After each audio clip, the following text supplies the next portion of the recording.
चला तर मंडळी, आज आपण बनवतोय सोयाबीनची चमचमीत भाजी, ती सुद्धा खूपच वेगळ्या पद्धतीने।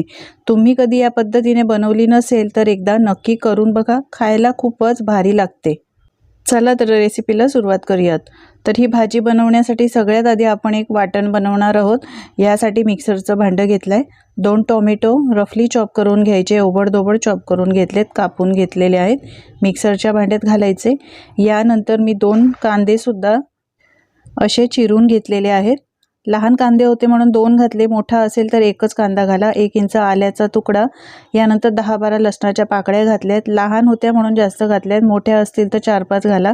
1 हिरवी मिरची, थोडीशी कोथिंबीर घालायची। यानंतर इथे मी 1 मोठा चमचा कांदा लसूण मसाला आणि 1 मोठा चमचा काळा मसाला घेतलाय। दोन्ही मसाल्याचा वापर नक्की करा, ही भाजी खायला खूपच भारी लागते। आता 1 चमचा दही घातलेला आहे, दही फेटून घेतलं आणि त्यानंतर घातलंय।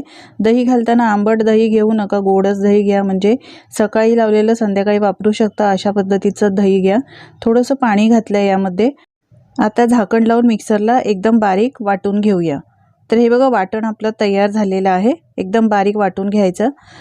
सोयाबीन मी अर्धा तास गरम पाण्यामध्ये भिजत ठेवलेले होते, मस्त फुलले आहेत। हे बघा, तुम्हाला हवे तेवढे सोयाबीन घेऊ शकता। यानंतर यामधलं पाणी काढून टाकायचं आहे पूर्ण दाबून, कारण यामध्ये स्टार्च असतो, व्यवस्थित दाबून पाणी काढायचं।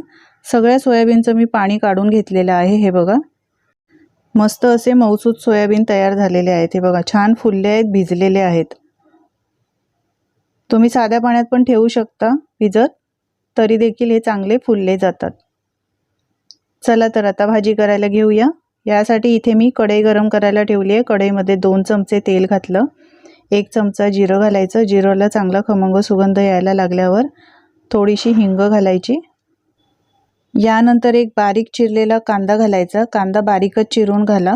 कांदा चांगला सोनेरी रंग होईपर्यंत आणि यामधला कच्चेपणा जाईपर्यंत परतून घ्यायचा आहे। गॅसची फ्लेम मी इथे लो टू मीडियम ठेवलेली आहे। कांदा चांगला मिक्स करत राहायचा। मंडळी, याआधी पण मी सोयाबीनच्या भाजीचे वेगवेगळे प्रकार अपलोड केलेले आहेत, ते सुद्धा तुम्ही नक्की पहा।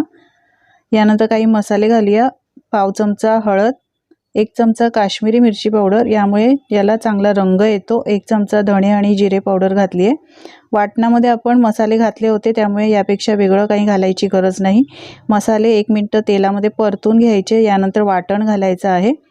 वाटण घातल्यानंतर व्यवस्थित सगळं मिक्स करून घ्यायचं।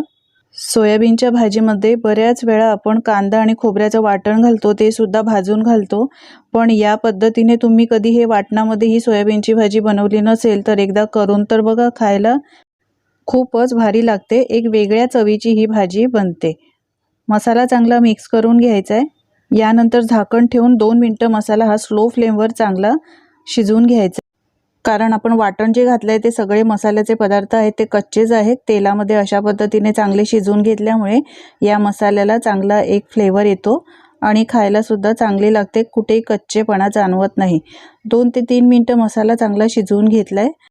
आता सोयाबीन वड्या घालायच्या। यानंतर मी इथे 1 बटाटा असा मीडियम आकारामध्ये चिरून घेतलाय। तुम्हाला बटाटा नको असेल, ऑप्शनल आहे, नको असेल नाही घातला तरी सुद्धा चालेल, तरी सुद्धा ही भाजी चवीला भारी लागते। चवीप्रमाणे मीठ घालायचं आणि थोडीशी कसुरी मेथी घालायची। कसुरी मेथी नक्की घाला, यामुळे याला फ्लेवर खूप छान येतो। यानंतर बारीक चिरलेली थोडीशी कोथिंबीर घातली आहे। आता ही भाजी आहे ती चांगली मिक्स करून घ्यायची, म्हणजे मसाले या भाजीला चांगले कोट होतात।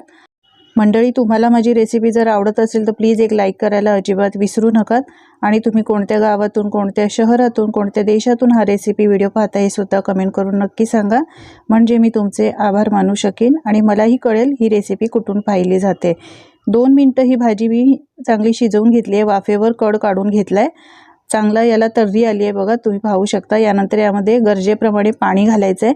तर पाणी घालताना गरम पाण्याचाच वापर करायचा आहे। तुम्हाला भाजी ही कशी हवी, पातळ हवी की घट्ट हवी, त्या पद्धतीने तुम्ही इथे पाण्याचा वापर करू शकता।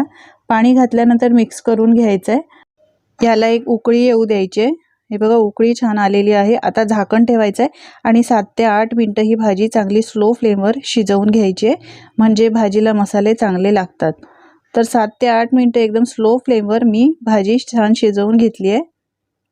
ही पहा, तुम्ही पाहू शकता, मस्त भाजी आपली तयार झालेली आहे। एकदम स्लो फ्लेमवर शिजवल्यामुळे सोयाबीनमध्ये आतपर्यंत हा मसाला जातो आणि भाजी चांगली लागते खायला।